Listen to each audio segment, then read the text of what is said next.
नारी शक्ति अधिनियम को पारित करने का प्रण लिया है तो इनको बड़ी खुजली हो रही है, इनको बहुत मिर्च लग रही है। हर एक महिला, वो बीजेपी से जुड़ी हो चाहे ना जुड़ी हो, वो बहुत इस बिल से खुश हैं। वो किसी भी मजहब से हो, वो किसी भी धर्म से हो। ओबीसी, एससी, एसटी जनजाति की जो महिलाएं, अल्पसंख्यक महिलाएं हैं, उनके लिए भी कोटा रखिए। क्या ये मांग जायज है? जो विपक्ष कर रहा है कि हम समर्थन नहीं करेंगे, भाई समर्थन क्यों नहीं करेंगे? आपकी एक समय पे राष्ट्रीय अध्यक्ष जो है महिला रही। जब ये 33% का आरक्षण मिलेगा तो पूरे देश में महिलाएं विभिन्न क्षेत्रों से निकल करके आएंगी। संसद में नारी शक्ति वंदन अधिनियम पर चर्चा हो रही है। सत्ता पक्ष और विपक्ष के बीच तीखी नोकझोंक देखने को मिल रही है। हमारे साथ बातचीत करने के लिए भाजपा की वरिष्ठ नेता और महिला आयोग उत्तर प्रदेश की उपाध्यक्ष अपर्णा यादव जी हैं। मैम, नारी सशक्तिकरण अधिनियम एक बड़ी उम्मीद है महिलाओं के लिए। महिलाएं बड़ी उत्साहित हैं। उनका कहना है कि भाई हम घरों से निकल कर संसद पहुंचते थे, लेकिन अब हमारी संख्या और बढ़ेगी, सीटें बढ़ाई जाएंगी। विपक्ष कह रहा है कि टाइमिंग सही नहीं है, परिसीमन गलत होगा। ये मैम हो क्या रहा है? महिलाओं की बात होती है, सड़कों पर लोग प्रदर्शन करते हैं, कहते हैं महिलाएं सुरक्षित नहीं है, महिलाओं को अधिकार नहीं मिला। जब बिल आया तो इतना बड़ा विरोध। दशकों से इस बिल को विपक्ष ने ठंडे बस्ते में रखने का काम किया। मैं सबको ये बताना चाहती हूँ, जब महिलाओं के विभिन्न जो है कई सामाजिक संगठन जिसमें जुड़े हुए थे, कई महिलाएं, पढ़ी लिखी महिलाएं, डॉक्टर्स थीं, टीचर्स थीं, जब वो प्रदर्शन करती थी पार्लियामेंट के तरफ, तो उनको धक्के मार करके पार्लियामेंट से बाहर हटाया जाता था कि बाहर से, और जो है उनको इस बात की, या तो उनको एक तरह से चुप कराया जाता था कि चलिए हम आज नहीं, कल नहीं, परसों सोचेंगे, इस पे विचार करेंगे। और विपक्षियों के कान पे जब वो सत्ता में थे तो किसी प्रकार की जू नहीं रेंगी। आज जब आदरणीय प्रधानमंत्री जी ने अपने भागीरथ प्रयास से नारी शक्ति अधिनियम को पारित करने का प्रण लिया है तो इनको बड़ी खुजली हो रही है, इनको बहुत मिर्च लग रही है। अब इनको ये समझ नहीं पा रहे हैं कि कैसे हम इसको ओवरराइड करें या कैसे हम इसको ओवरटेक करें। हर एक महिला, वो बीजेपी से जुड़ी हो चाहे ना जुड़ी हो, वो बहुत इस बिल से खुश हैं। वो किसी भी मजहब से हो, वो किसी भी धर्म से हो, वो किसी भी जाति की हो, इस बिल में हर एक महिला को स्थान मिलेगा। इस बिल में ऐसा नहीं है कि जो है किसी घर की, बहुत बड़े घर से आप आए हैं, बहुत बड़े घर की बहू बेटी हैं, तभी आपको जो है चुनावी राजनीति में हिस्सा मिलेगा। आम महिलाओं को भी मौका मिलेगा ना, तो क्यों नहीं मिलना चाहिए? हमारे देश में क्या नेतृत्व की कमी है क्या? मैम, अगर हम प्रतिशत की बात करें, जो 33% आरक्षण है, जाहिर है इससे लोकसभा में भी सीटें बढ़ेंगी, यूपी में भी सीटें बढ़ेंगी, विधानसभा में भी आगे चलकर सीटें बढ़ेंगी। मैम, विपक्ष ये कह रहा है कि जितना मैंने पढ़ा, जितना मैंने विपक्ष को सुना, विपक्ष का ये कहना है कि आप कोटे में कोटे की व्यवस्था करिए। 33% जो आरक्षण है उसमें भी ओबीसी, एससी, एसटी जनजाति की जो महिलाएं, अल्पसंख्यक महिलाएं हैं, उनके लिए भी कोटा रखिए। क्या ये मांग जायज है?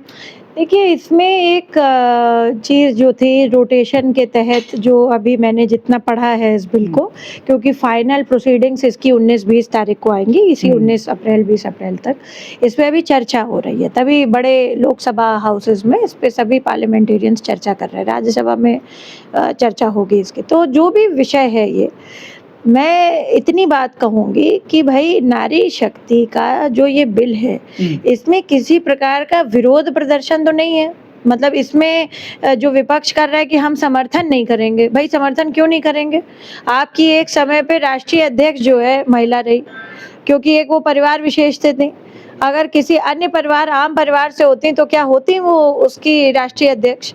दूसरा विषय, वो आपकी जो महिला एक तरह से प्राइम मिनिस्टर आपने जो है देश को दी, कांग्रेस पार्टी ने दी।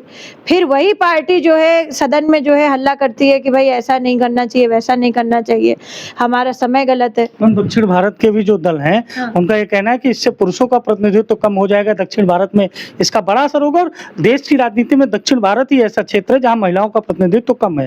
ये बात जयललिता जी भी कहती थी, वो मुख्यमंत्री रही हैं दक्षिण भारत से। देखिए, जयललिता जी ने बहुत बार अपने सार्वजनिक इंटरव्यूज में इस बात को प्रदर्शित किया है और इस बात को मुखर होकर के बोला है कि उनको जब पॉलिटिक्स में लाने के लिए एनटीआर लेके आए, उनको किस प्रकार से, उनको कितनी विभिन्न समस्याओं का एक महिला होने के नाते समस्या उनके सामने खड़ी थी और बहुत बड़ी चुनौतियाँ वो पार करके तब जा कर के मुख्यमंत्री बनी।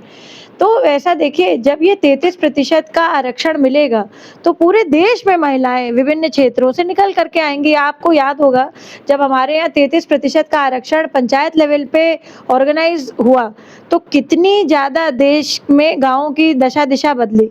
बहुत सारे हमारे ज़मीनी प्रकरण जिसमें महिलाओं को अभद्रता करी गई, अपशब्द किया गया, मारा गया, पीटा गया और गालियाँ दी गईं, उसमें पंचायती लेवल पर वो सॉल्व आउट हो गईं। क्यों? क्योंकि महिला सरपंच थी। महिला के पक्ष में उसने जो है अपना डिसीज़न दिया। तो देखिए, सशक्त होगी महिला, इस बिल के आने से सबल होगी महिला और देश के प्रधानमंत्री जी का यही लक्ष्य है। मैम, एक आखिरी सवाल है, 2/3 बहुमत की आवश्यकता है आपको इस बिल को पास कराने के लिए दोनों सदनों में। इसमें जाहिर है विपक्ष की भी ज़रूरत है, क्योंकि इस बार उस तरह की आपकी लोकसभा सीटें नहीं हैं। क्या लग रहा है कुछ ऐसे दल जो इस पे सॉफ्ट कॉर्नर पर हैं, जो क्षेत्रीय दल हैं या जिनमें महिला प्रतिनिधित्व ज़्यादा है, वो आपके साथ आएँगे?